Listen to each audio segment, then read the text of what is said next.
I'm here with Sean Husband, co-founder of My Invoice Finance. So what are the common issues with finance invoicing? The majority of times there are no issues at all, but sadly not every broker explains properly how the facility will operate, and that gives rise to potential issues. The main one probably being fees. You've got two main fees. A discount fee, which is much like a bank overdraft. It's basically the percentage you pay on the fund you're actually borrowing on a day-to-day basis. Mm-hmm.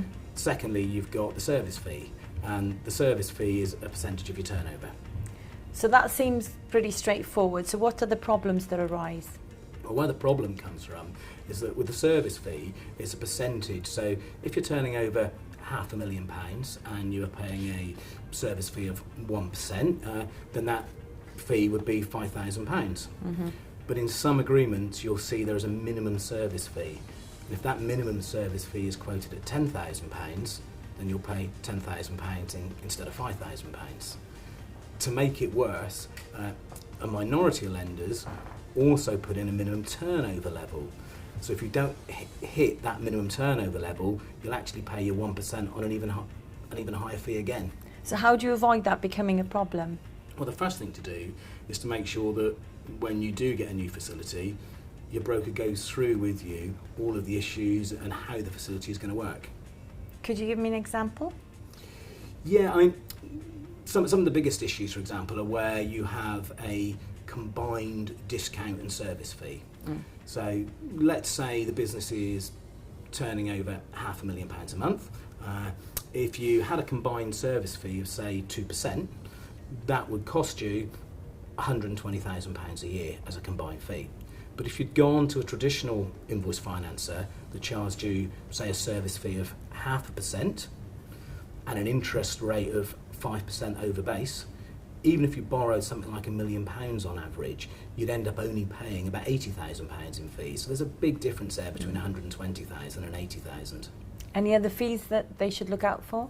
One or two. Disbursements is normally one I would check.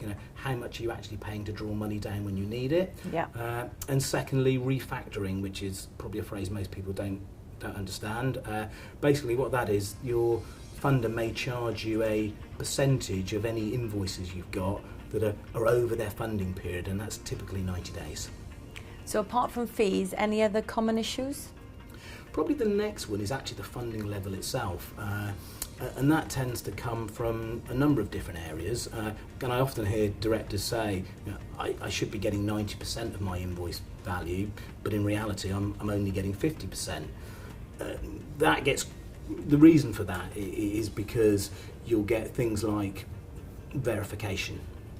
Some funders require invoices to be verified before they will actually release the funding, and that's where they'll phone up your customer and say, has this invoice been agreed? Is the work complete? Before they'll actually give you the money. Mm. What's the impact of that then? Well, the biggest issue there, and it is probably the biggest cause of tension between funder and client, is that there's obviously a delay in the period of you putting the invoice to them and actually getting the funding available from them. But of course the other problem is your own customer is getting called by your finance provider, and that also can create some issues. So just to recap, why would someone use My Invoice Finance? Well, why wouldn't they? We've got years of experience, it's free of charge, we do all the legwork, we get the best deal for you, we will save you money. Give us a call, log on to the website, we look forward to hearing from you.